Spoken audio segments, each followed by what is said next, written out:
What is Stephen King's secret for creating conflict and suspense within his novels better than anyone? What does he do?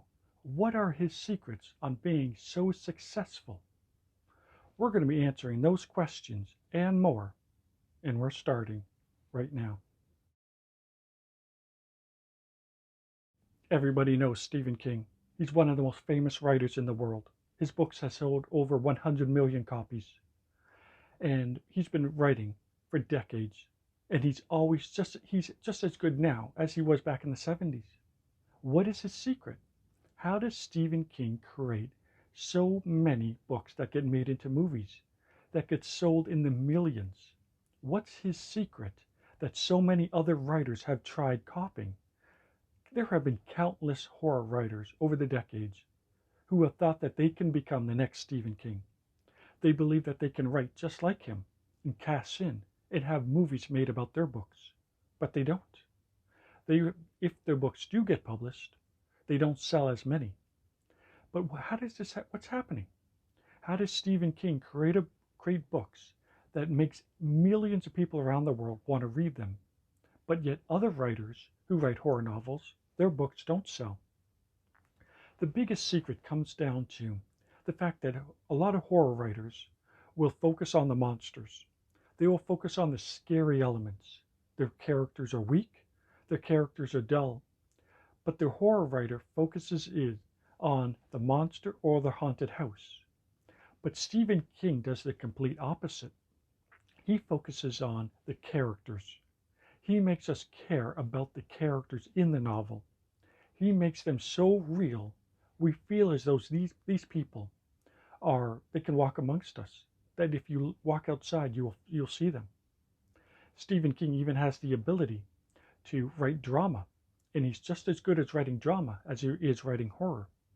He created The Shawshank Redemption, which was made into a movie, which a lot of people are saying is the greatest movie ever made. And a lot of the dialogue in the movie is taken directly from the book, because Stephen King knows how to create rich, powerful characters who we connect with. We feel as though we are them. When you read a Stephen King novel, you feel as though you're in the novel, as though it's happening around you. A lot of amateur writers will focus on just describing the monsters, and the characters are two-dimensional. But Stephen King will barely write about the monsters. If he writes a 500-page novel, maybe the monster is mentioned 20 or 30 pages here or there. But for the most part, the entire focus is on characters. You look at his novel called It. Pennywise, the clown, is barely in it. He's here and there. But it's the children who are battling this monster. They are the focus throughout the majority of all of the novel. So we connect with them. Your average amateur writer would have written a novel like It, but put a tremendous amount of focus on Pennywise. And the kids would have been weak and two-dimensional. Whereas when Stephen King wrote Cujo, the characters, the dog, the rabid dog, was mentioned here and there, but the focus was on the mother and the child. We get to know them as though they were real, as though we can connect with them. So by the time the novel finishes, we care about them. We fear for them. We wonder if they're going to be okay. And when you read The Stand, it's a novel about the majority of the world's population dead from a virus.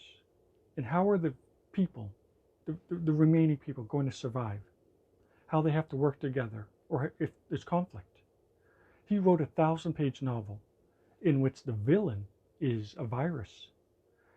And how do you, like, your average horror writer wouldn't be able to write about that, to write a 1,000-page novel. But Stephen King put the focus on the characters. Even his short story called The Mist, we see characters who are trapped inside of a grocery store, and there's a gray mist outside, and whoever goes outside dies. We don't know what's out there. Your average horror writer would have focused on the monsters outside, but Stephen King put the focus on the characters inside. We cared about them to a point where we were nervous about them going outside, because we didn't want anything bad happening to them. An amateur writer would have focused on the monsters and ignored the characters on the inside. Stephen King focuses on psychology. You look at Stand By Me, which is based on a short story called The Body. There's no real villain. It's just a group of kids living in the 1950s. But we connect with them. We care about them. Stephen King has this way of creating suspense and conflict by making us care about the character, like in Misery, where the author is trapped inside of a cottage with an obsessed fan. And we worry for them because his characters are everyday people, just regular everyday people who we can identify with. They're not superheroes. They don't have super strength.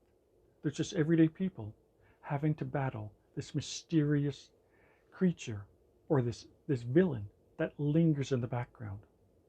Even when the villain isn't being talked about, you can't help but think about them. They're on your mind. Even when you're not reading about them, you still know they're out there. In many of his books, before he even mentions the villain, he will have us spend a tremendous amount of time getting to know the protagonist, getting to know their lives. So that way, by the time the villain is brought up, we have already connected with the protagonist. We connected with the people in the town, all of the different characters. We get to know them in their private lives. We see through their eyes. We feel what they feel. We know what they're thinking. Whereas an amateur writer who writes horror novels will just tell us what the protagonist is doing. Stephen King puts us inside the mind of the characters. We see what they're seeing. We feel what they feel. We think what they're thinking.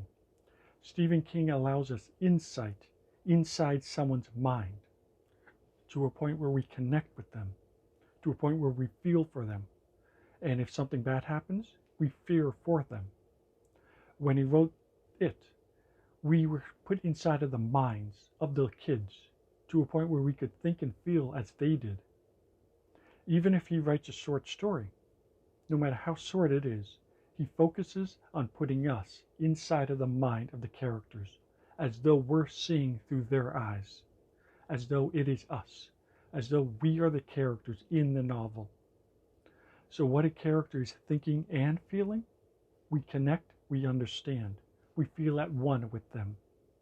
Whereas an amateur would just simply tell us what a character is doing when walking down a sidewalk, Stephen King will put us in the mind of the character walking down the sidewalk to a point where we feel as though it is us, where we can connect with them. And by putting us inside the mind of the characters, it is putting us into the novel. So now the villain is after us.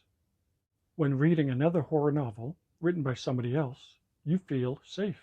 You feel as though the problem is happening to someone else. And when you turn the page, you don't feel fear because you don't feel at one with the novel. But when you read a Stephen King novel, you feel as though you have been pulled inside, as though it's like virtual reality, as though it's happening around you, as though you feel as though you are the one who is now facing off with this mysterious villain who is out to harm you. Stephen King has this way of making you feel as though the story is happening to you. You're not reading about someone else who is battling a bad guy. You're reading about yourself battling the bad guy. You feel as though you are the one who is in the novel. This is what makes us afraid to turn the page, because we're not worried about what's going to happen to the character. We're nervous to turn the page because we're nervous about what's going to happen to us. Stephen King understands psychology. He understands that people are not just two-dimensional. People are complex in their thoughts, feelings, and judgments about what's going on around them. He makes his characters rich and powerful, where we feel as though we know what's going on inside of their mind, what they're saying, and how it matches up or disagrees with what they're thinking. Because we've had insight into the character's mind, when they speak, we know whether or not their words match up with what they believe. Are they lying? Are they telling the truth? When you allow insight into a character's mind, we know if that character is lying to get what they want, or if they're telling the truth. An amateur writer will not allow us insight into anyone's mind. So when they speak, we don't know if they're telling the truth or not. We don't know what their goal is, what they want. So by having insight into a character's mind, you can't help but feel connected with them to a point where we know what they want. And if they are lying, we can tell. Stephen King does not focus on the monster. He focuses on the characters dealing with the monsters. And this is a big difference between someone who wants to write like him, who thinks, oh, all I have to do is write about a monster, and that's it. Stephen King will have a monster, but his main focus is on characters. Characters who you can identify with, who you can believe it is you. So when that character has to face off against the monster, now you really feel scared because you connected with them and you can't help but feel it is you.